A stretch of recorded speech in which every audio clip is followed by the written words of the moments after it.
Hello friends, hi, hope so you all are doing good. My self advocate Kavita. आज मैं फिर से आपके सामने एक टॉपिक पर वीडियो लेकर आई हूँ। जैसे मैंने बताया था, जो न्यू क्रिमिनल लॉ है उस पर हम वीडियोस में है जो बात करेंगे कि भाई क्या क्या चेंजेस हुए हैं। मैं ओवरऑल एक वीडियो नहीं बना रही हूँ कि सीआरपीसी में, आईपीसी में, एविडेंस में बेसिकली ये चेंज हुआ, उसमें आप लोगों को भी डिफ्रेंशिएट करना मुश्किल हो जाता है। तो इससे पहले मैंने एक वीडियो बनाई है, आप जाकर गो थ्रू कर सकते हैं। आज फिर से मैं आपके सामने एक ऐसी वीडियो लेकर आई हूँ जिसमें कि बात की गई है अबाउट द पुलिस ऑफिसर्स। हाँ जी, पुलिस ऑफिसर्स की जैसे कि आपको पता है क्या ड्यूटी होती है। तो ड्यूटी क्या होती है, उनकी इन्वेस्टिगेशन करना होता है। तो इन्वेस्टिगेशन के दौरान उनकी कुछ ऐसी पावर्स हैं, कुछ ऐसी ड्यूटीज़ हैं जो उनको फॉलो करना पड़ता है। अब उनमें क्या चेंजेस हुए हैं, क्योंकि बहुत सारी ऐसी न्यूज़ जो फैल रही है कि ये चेंजेस आ गए हैं, वो चेंजेस आ गए हैं। तो बेसिकली हम इस वीडियो में यही बात करेंगे कि क्या चेंजेस आए हैं। जैसे कि फ्रेंड्स, आपको पता है कि पहले जो सेक्शन होता था 154 आईपीसी का होता था, उसमें एफआईआर रजिस्ट्रेशन के बारे में बात की जाती थी। तो एफआईआर मोस्टली वहीं पर फाइल होती थी जहां पर क्राइम हुआ है, उस थाने में जाकर आप एफआईआर फाइल करवाते थे। लेकिन बहुत बार सिचुएशन ऐसी क्रिएट हो जाती है कि भाई क्राइम हो गया है, आप उसी थाने में जाकर एफआईआर फाइल करवाने में सक्षम नहीं है because of the any situation. तो आप क्या कर सकते हैं, आपको एक ये राइट दे दिया गया है अब कि भाई एफआईआर किसी भी थाने में जाकर है जो रजिस्टर करवाई जा सकती है। जैसे कि मान लीजिए क्राइम कहीं पर हुआ है और आप उस थाने में जाकर एफआईआर नहीं करवा सकते, तो आप एट प्रेजेंट जिस भी स्टेशन पर हैं, मिनटों से किसी भी एरिया में हैं, आप उसके कंसर्न पुलिस थाने में जाकर एफआईआर फाइल करवा सकते हैं। यहाँ से आपके पास ये राइट आ जाता है जिसको 0 नंबर एफआईआर बोला जाता है।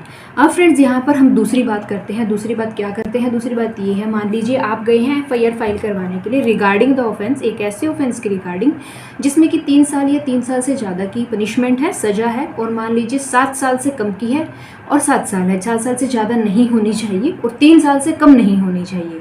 तो इस तरह से आप वहाँ पे जाते हैं एफआईआर फाइल करवाने। अब पुलिस ऑफिसर आपको कर देते हैं मना। वो कहते हैं आपको 14 डेज तक वेट करना पड़ेगा। क्या वो ऐसा कर सकते हैं? वो ऐसा कर सकते हैं, क्योंकि यही राइट है ना जो अब दे दिया गया है 173 क्लोज में ही, 173 सेक्शन में ही इसका जो क्लोज है, इसका क्लोज बनता है क्लोज 3।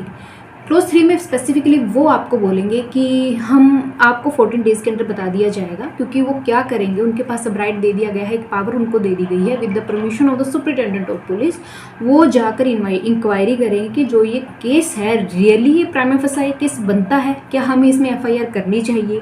तो जो वो जाकर है इंक्वायरी करेंगे with the permission of superintendent of police, तो वहाँ पर जाकर जब उन्हें लगता है केस फाइल हो जाना चाहिए तो वो एफआईआर आपकी रजिस्टर कर लेंगे। इसका जो टेन्योर है, मीटू से जो टाइम पीरियड है 14 डेज़ है। उसके बाद उनको रिपोर्ट है सबमिट करवानी पड़ती है। लेकिन मान लीजिए थर्ड क्वेश्चन अब आपके माइंड में ये आ रहा होगा, बाय चांस वो मना कर देते हैं 14 डेज़ के बाद, भाई हम तो है जो एफआईआर फाइल नहीं करेंगे, हम एफआईआर फाइल नहीं करेंगे। तो आपके पास क्या रेमेडी है? रेमेडी है आपके पास, जैसे कि पहले भी आपके पास ये एक प्रोविज़न में मेंशन किया गया था जब पहले अमेंड हुआ था आईपीसी, तो कि भाई आप सुपरिटेंडेंट ऑफ पुलिस या सीनियर पुलिस ऑफिशियल हैं जो उनके पास जाकर आप है जो एप्लीकेशन है दे सकते हैं रिगार्डिंग दिस कि भाई आपका जो पुलिस ऑफिसर है कंसर्न थाने का, उन्होंने एफआईआर फाइल नहीं की है। तो उस कंटेंट को आप क्या कर सकते हैं, सीनियर ऑफिसर जो भी पुलिस डिपार्टमेंट में है उनको आप वो एप्लीकेशन भेज सकते हैं, कंप्लेंट भेज सकते थे। तो यहाँ पर अभी भी ये राइट है और ये 173 क्लोज 4 में आ जाता है।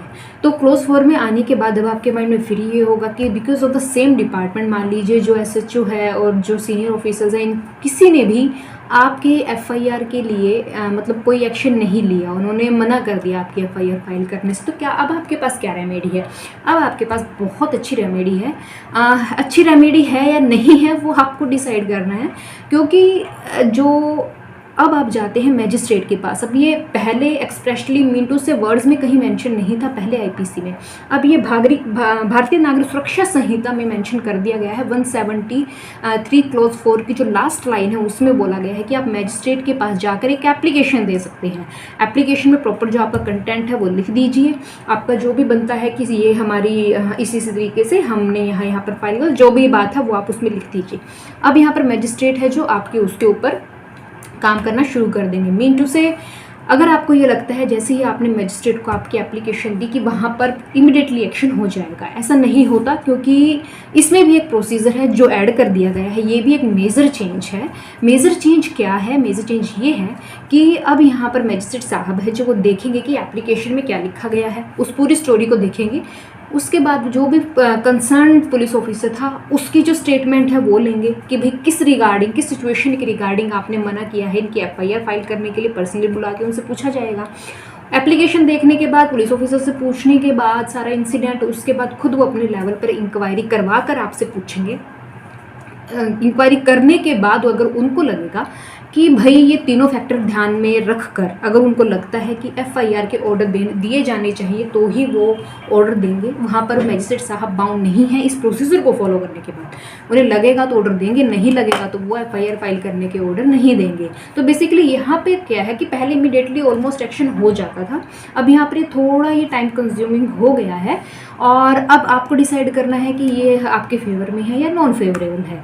तो फिर यहाँ पर फ्रेंड्स पॉइंट ये आ जाता है, मान लीजिए अब फिर आप देखिए क्या होता है कि जैसे ही आप एफआईआर फाइल करवाने के लिए जाते हैं कि जैसे अब आपके माइंड में क्वेश्चन अराइज हो रहा होगा कहीं ना कहीं कि ठीक है एफआईआर फाइल नहीं की, लेकिन फिर भी आपको पुलिस ऑफिसर्स ने क्या किया, परेशान किया।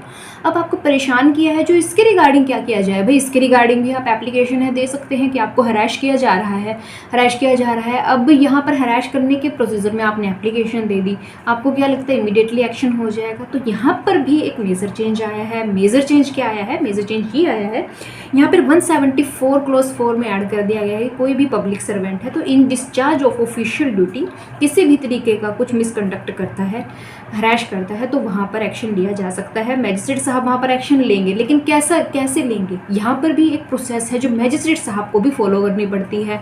ऐसा नहीं है कि एप्लीकेशन दी कि पुलिस ऑफिसर मेरे को टॉर्चर कर रहा है, ये पब्लिक सर्वेंट मेरे को टॉर्चर कर रहा है और इस तरीके से एक्शन ले लिया। यहाँ पुलिस ऑफिसर साहब पहले उनके सीनियर ऑफिसर्स जो हैं, मिंटू से अगर पुलिस वाला है आपको हराश कर रहा है तो यहाँ मैजिस्ट्रेट साहब पहले उनके सीनियर ऑफिसर जो हैं उनसे एक रिपोर्ट मंगवाएंगे। उसमें पूरा ब्यौरा होगा कि क्या इंसिडेंट से रिलेटेड क्या क्या हुआ है और क्यों है जो यहाँ पर उनको हराश किया जा रहा है, एक्चुअल में मैटर क्या था।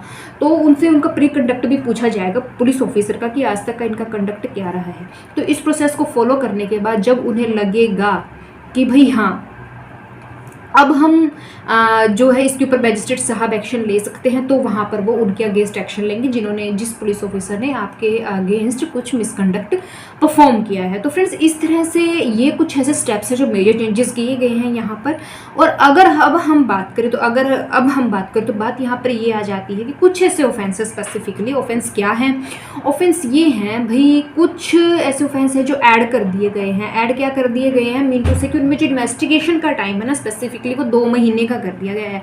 वुमेन से रिलेटेड ऑफेंसेस हैं, कुछ हैं रेप से रिलेटेड और कुछ हैं सेक्सुअल ऑफेंसेस अगेंस्ट वुमेन से रिलेटेड और बच्चों से related, protection of child from sexual offences, जैसे कि आपको स्क्रीन पर सेक्शंस हैं जो मेंशन हो भी रहे होंगे। तो फ्रेंड्स इस तरह से 2 महीने का टाइम है, इन्वेस्टिगेशन कंप्लीट करनी होगी पुलिस ऑफिसर्स को इस टाइम में। तो ये जो सारे मेजर चेंजेस हैं जो चेंज किए गए हैं, अब ये आपको डिसाइड करना है ये आपके फेवर में है या नॉन फेवरेबल है। तो होप सो फ्रेंड्स मैंने अभी इसको मतलब इसके अलावा भी मैं और पुलिस ऑफिसर्स के रिगार्डिंग, जो पुलिस इन्वेस्टिगेशन के रिगार्डिंग है, कस्टडी के रिगार्डिंग है, और वीडियोस लेकर आऊँगी आपके सामने। आपको ऐसे ही बने रहना है मेरे साथ। तो फ्रेंड्स अगर आपको इस तरह से कोई भी डाउट हो तो आप मेरे कमेंट बॉक्स में मेंशन कर सकते हैं। Thank you so much for visiting here. Please do like my video, subscribe my channel. Thank you.